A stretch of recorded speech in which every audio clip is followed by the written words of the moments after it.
Sister cheated with my boyfriend of 8 years, and they got married. But now she has big news and parents announce it at my wedding. Ever since I can remember, my younger sister was the star of the family. She got the princess treatment the moment she popped into this world. I was only 5 years old, but I could already sense the shift in our home's atmosphere. From a balanced family vibe to a one-kid show starring her. My parents, well, they went all out for her from the get-go. Her nursery was something out of a magazine, filled with the best of everything. The fanciest crib, the softest blankets, and toys that were more fit for a showroom than a baby's room. I, on the other hand, got the basics and nothing more.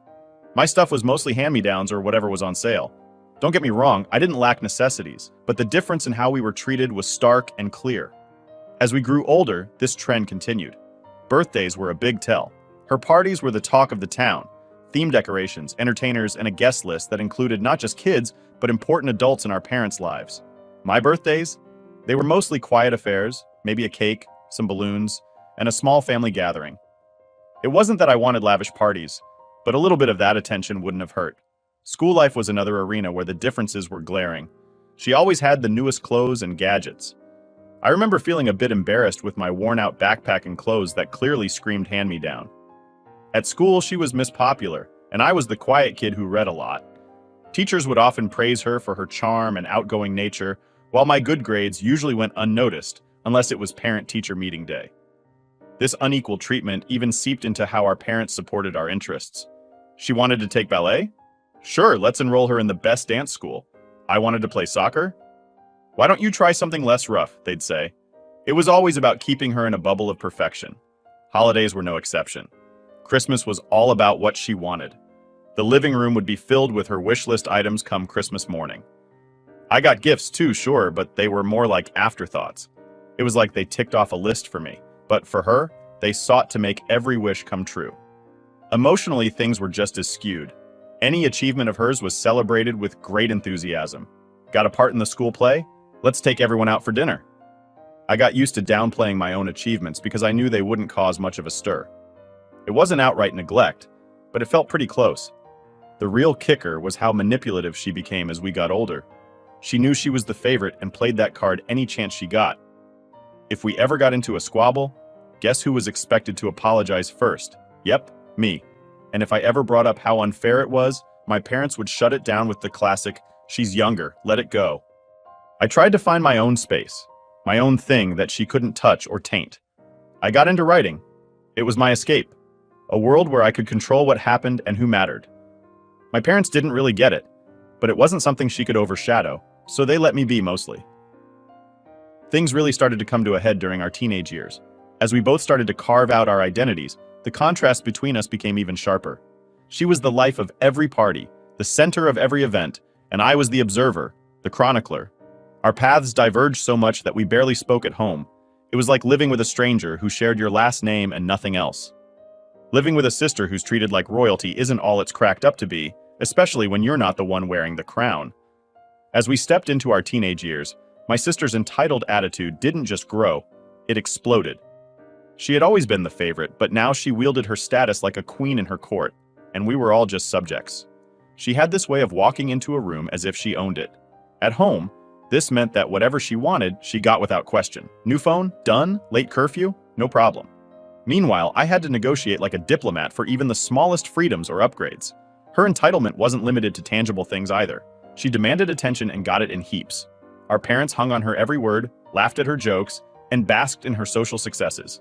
I swear, you'd think she invented the wheel the way they bragged about every little thing she did. School was her domain. She became even more popular, and it wasn't just because she was fun or charming, it was also because she knew how to manipulate her image and people around her. Her birthday parties turned into legendary events. I remember one year she threw a massive party that was literally the talk of the school for months. Invites were coveted like golden tickets. My own invitations were more like courtesy copies, handed out because it would look bad if the sister wasn't invited. Clothes and gadgets were just part of her curated image. She always had the latest styles, the newest phone, and the coolest accessories. If I ever got something nice, it was usually after she'd gotten it first or deemed it unworthy of her collection. I couldn't help but feel a bit like her shadow, even in the way I dressed. My wardrobe was mostly filled with her hand-me-downs that were still better than anything new I could afford on my own. Her academic life was another stage for her performance. She wasn't just good at school, she was good at making sure everyone knew she was good. When she got an A, it wasn't just a good grade, it was a triumph. Meanwhile, I maintained a solid A average with minimal fuss and recognition. It was expected of me, not celebrated. Our parents fed into her narrative constantly. They were her biggest fans and promoters. If she was part of a school play, not only would they attend every performance, but they'd also invite extended family and friends, turning it into a mini fan convention. If I was in the same play, oh, make sure to watch your sister. She has such a significant role. Then, there were the family gatherings. These were showcases for her to shine. She'd monopolize conversations, charming relatives with exaggerated stories of her exploits. I was often relegated to the sidelines, chiming in with supportive laughter or nods. It was exhausting, but any attempt to share my own experiences was quickly overshadowed by another one of her captivating tales. But her entitlement wasn't just annoying, it was destructive. She had a knack for twisting situations to her advantage. One time, we both had our eyes on the same dress for a family wedding. I saw it first, but by the time we went shopping, she threw such a fit about how it was the only dress that worked for her, and our parents caved like a house of cards. I ended up with a backup option, which was fine, but it was the principle of the thing. She wanted it, so she got it. Her manipulative skills were not just limited to our parents. She had a way of turning friends against each other if it suited her. Her group of friends was more like her court, where she was the unchallenged queen. I watched her once, at one of her extravagant parties, laughingly pit two of her so-called best friends against each other over some trivial matter just to entertain the rest of her group. It was all a game to her. The worst part? If ever there was a conflict or a problem, somehow I was the one who had to apologize or make concessions. It was always, "She's your younger sister, try to be understanding." Or, "She didn't mean it like that, you know how she is." It didn't matter the situation. The outcome was the same. She was right, and I needed to adjust. Living with her growing sense of entitlement was like walking on eggshells, but the eggshells were rigged with explosives. Any wrong step, any failure to play along with her version of reality was met with drama. And the drama was always somehow my fault for not supporting her, for not being the good big sister. I was in my senior year of high school, balancing the stress of upcoming college applications with the everyday drama that seemed to follow my sister around like a loyal puppy. She was in full social butterfly mode, her entourage ever expanding, her parties more lavish, and her demands increasingly outrageous. My parents were as blind as ever to the imbalance, their eyes glazed with pride for their little star. During this time, I had been dating Jake for about 2 years. He was my refuge, the calm in the storm of my home life. He knew all about the family dynamics, having witnessed more than his fair share of my sister's tantrums and my parents' indulgences. He was supportive, caring, and, importantly, he was mine. Or so I thought. The lead up to the disaster began innocuously enough. Jake and I were planning to go to the same college, dreaming of escaping our small town and starting fresh together. We had it all mapped out. We'd study hard, earn our degrees, and build a life together away from the constant drama that defined my family life. But as senior year progressed, I noticed a shift in Jake's behavior. He became distant, distracted, and our plans for the future were discussed less and less. I chalked it up to pre-college nerves and the pressure of finals. I tried talking to him about it, but he brushed off my concerns with assurances that everything was fine. Then came the night of the big blowout. It was supposed to be a typical weekend party at my house, hosted by my sister, of course. The house was decked out, music blaring, people everywhere. I wasn't really in the party mood, but I figured I'd stick close to Jake and ride it out. Halfway through the night, I started looking for Jake. He wasn't by the makeshift bar in the backyard or hanging out by the pool. I checked upstairs, thinking maybe he'd gone to use the bathroom and got caught up talking to someone. That's when I heard them. Voices from my sister's room. At first, I thought nothing of it. It was her room after all. She was probably just showing off her latest shopping haul or something. But then I recognized Jake's laugh. A sound I adored, now coming from behind her closed door. My heart sank. I told myself there had to be a reasonable explanation. Maybe they were just talking. Maybe it was a group hangout and I was overreacting. I knocked. No answer. I knocked again, harder. The talking stopped. The door opened a crack, and there was my sister, looking like she'd been caught but too arrogant to care. Behind her I could see Jake, his expression a mix of guilt and confusion. "What's going on?" I asked, trying to keep my voice steady. "Chill, we were just talking," my sister said, her tone dismissive. "Yeah, just catching up," Jake added, but he couldn't meet my eyes. The room felt hot, the air thick with betrayal. I pushed the door open wider and saw it, her makeup on his shirt, his jacket thrown carelessly on her chair. It was clear as day, and yet I couldn't believe it. I felt like I was outside my body watching this disaster unfold. The confrontation was messy. There were tears, shouting, accusations flying. My sister, true to form, turned on her charm, playing the victim, saying it was all a big misunderstanding. Jake fumbled with apologies, trying to explain, but nothing he said made sense. The aftermath was brutal. I broke up with Jake that night. It wasn't just about him cheating. It was who he cheated with. My sister had crossed a line that couldn't be uncrossed. I couldn't even look at her, let alone speak to her. She had betrayed me in the worst possible way, and for what? A moment of thrill? To prove she could have anyone she wanted, even my boyfriend? My parents, of course, were useless. They tried to mediate, suggesting we all sit down and talk it out like it was just a minor disagreement. "She's your sister," they said, as if that excused her actions. "Family is forever." But I couldn't accept it. Not this time. After the fallout with my sister and Jake, things spiraled pretty quickly. It was like someone had knocked over a line of dominoes in my life, and I was just watching them fall, one after the other. The entire fiasco with Jake and my sister was the final straw. That was the moment I decided my sister was, for all intents and purposes, dead to me. In the weeks following that disaster of a party, I lived in a fog. Everything felt numb, unreal, like I was walking through a dream, or more accurately, a nightmare. I couldn't face my sister at home. Every time I saw her, the hurt and betrayal came rushing back. She seemed to carry on as if nothing had happened, still the golden child, unscathed and untouchable. I withdrew even more from my family, spending most of my time either locked in my room or at a friend's house. My parents tried to intervene, of course. They suggested family therapy, thinking it could mend what was broken. But how could therapy fix this? How could it erase the image of my boyfriend and my sister together? How could it make me trust either of them again? The idea of sitting in a therapist's office talking about my feelings while they sat there playing the victim was unbearable. I refused. I told my parents in no uncertain terms that there was no way I was going to sit and play happy families. This wasn't some small misunderstanding. It was a betrayal of the worst kind. My parents didn't push it too much after I blew up at them. I think they finally understood how deep the wound went.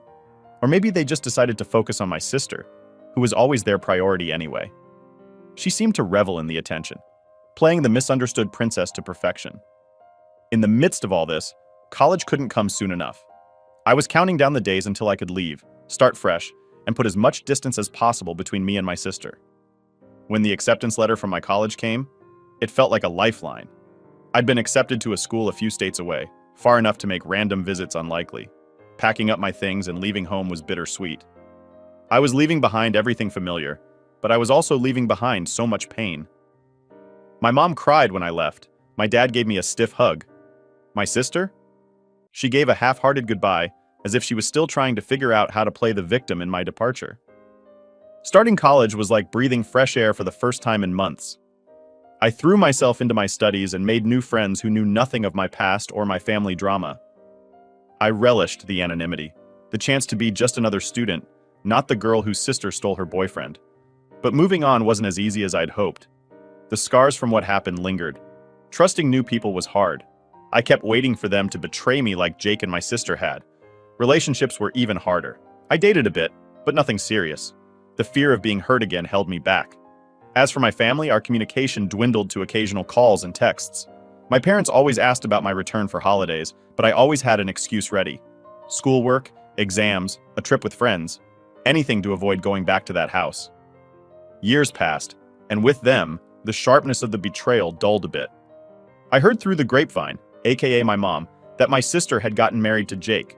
They had even invited me to the wedding, but I didn't go, of course. That chapter of my life was closed. She was still dead to me, no matter who she married.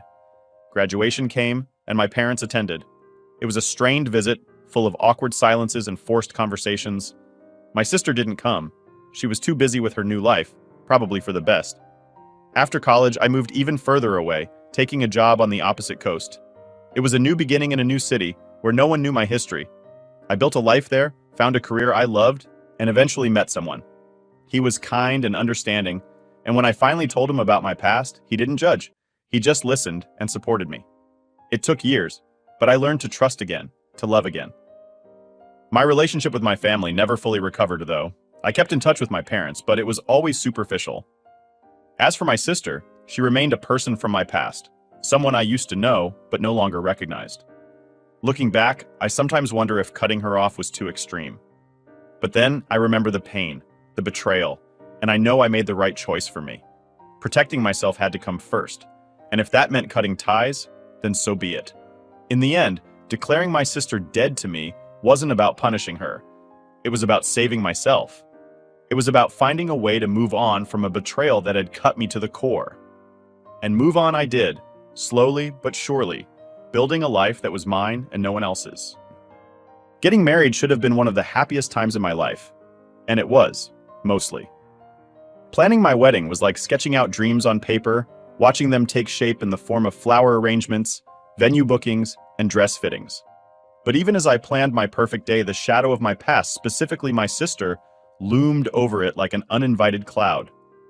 Mark, my fiancé, knew all about the history with my sister. He was my rock, always there with a kind word or a listening ear whenever the stress of wedding planning got tangled up with family drama.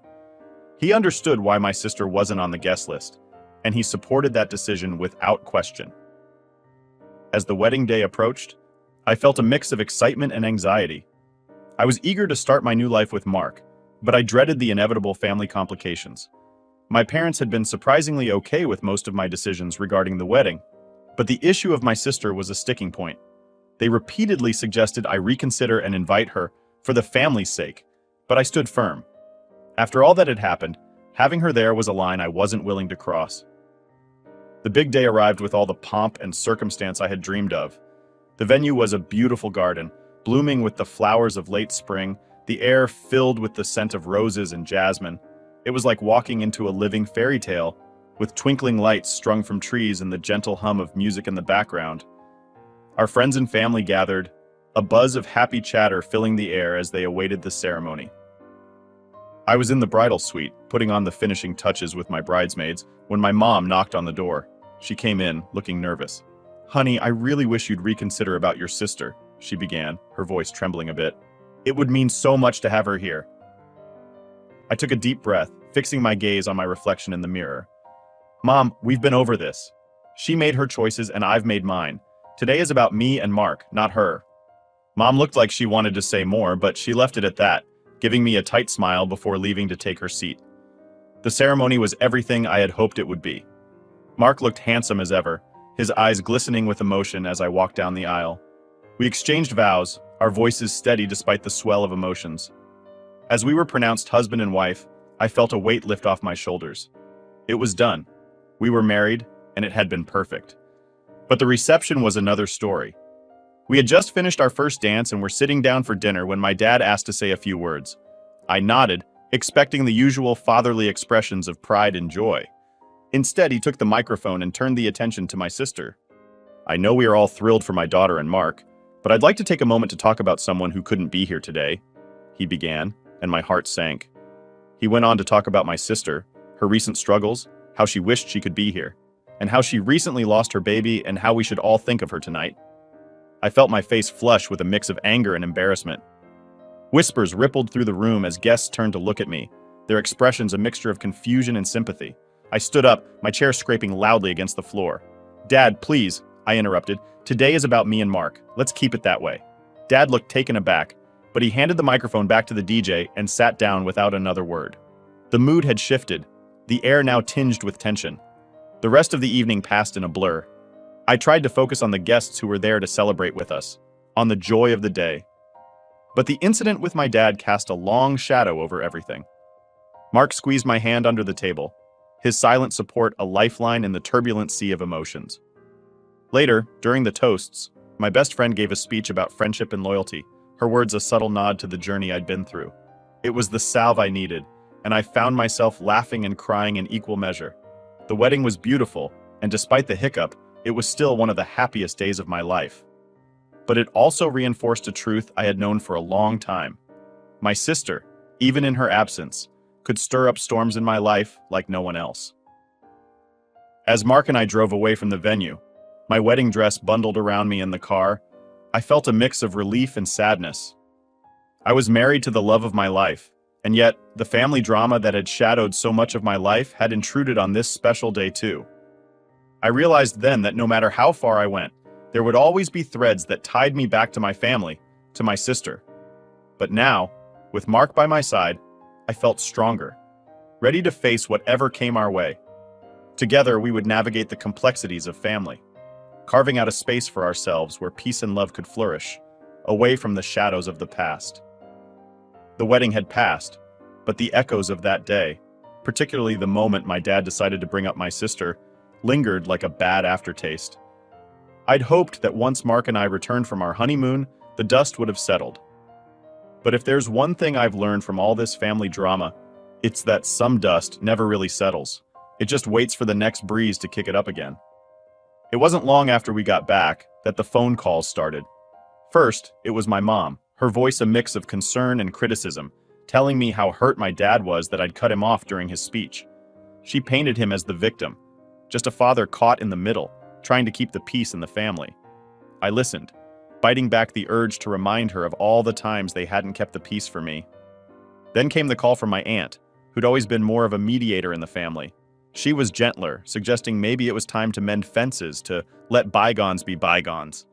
But how could I let bygones be bygones when the past kept crashing into my present? The real kicker came one evening when I was cooking dinner, and Mark handed me the phone, his eyebrows knitted in concern. It was my dad. "Your mother and I think it's time we all had a talk," he said, his voice stern, the familiar tone of authority that had dictated much of my childhood. I leaned against the kitchen counter, my grip tightening around the phone. "Talk about what, Dad? How you used my wedding as a platform to talk about her?" He sighed, a heavy, weary sound. "It's not just about the wedding. It's about this rift in the family. It's about your sister. It's about us." I felt a tiredness seep into my bones, the kind of tiredness that comes from having the same argument over and over. "I don't see what there is to talk about. What's done is done. She made her choices, and I made mine. We're still your family, and I cut him off, the years of frustration boiling over. "Yeah, and where was this family when I was hurting? Where was this concern when I felt like an outsider in my own home?" There was silence on the other end, the kind that said more than words ever could. When he finally spoke, his voice was softer, less certain. "We just want to fix this." "Maybe it can't be fixed," I said, the finality in my own voice surprising even me. The call ended shortly after, and I was left standing in the silence of my kitchen, the echoes of the conversation ringing in my ears. The following weeks were a barrage of family opinions. Everyone had something to say, a piece of advice to offer, a judgment to pass. My family, it seemed, had plenty of voices, but not many listeners. The real confrontation, however, was still to come. It happened at a family gathering a few months later, a birthday party for my uncle. I'd been reluctant to go, but Mark convinced me that it might be a chance to clear the air. "Maybe it's time," he'd said, ever the optimist. The party was in full swing when we arrived, the backyard buzzing with relatives and laughter. I plastered on a smile, prepared to play the part of the dutiful niece for the evening. But then I saw her, my sister, standing there across the yard, laughing, her head thrown back in that carefree way she had. My heart stopped just for a moment, and all the old wounds flared anew. I was about to turn and leave when she spotted me and started walking over. Every step she took felt like an intrusion, a violation of the distance I'd put between us. "Hey," she said, her voice casual, as if we were just two acquaintances at a party. "Hi," I replied, my voice cool, distant. She hesitated, then seemed to gather her courage. "Look, I know things have been bad between us, but I'm hoping we can start to move past it." I looked at her, really looked at her, and saw not just my sister, but the embodiment of all the pain and betrayal I'd felt. "Move past it? How can I do that? How can you stand there and act like what you did was just some minor mistake?" She flinched, but then her face settled into a mask of defiance. "I made a mistake, I know, but aren't families supposed to forgive?" "Forgiveness doesn't erase the consequences," I said, my voice steady despite the shaking inside. "What you did, what you chose to do, it changed everything." The conversation grew heated, voices raising, old grievances aired like dirty laundry. Relatives turned to look, forming a semicircle around us. It was like some twisted audience waiting to see how the drama would unfold. Finally, I'd had enough. "This isn't the time or the place," I said, cutting through the noise. "And I don't think there will ever be a right time or place for us to resolve this." I walked away then, leaving her standing there among the whispers and stares.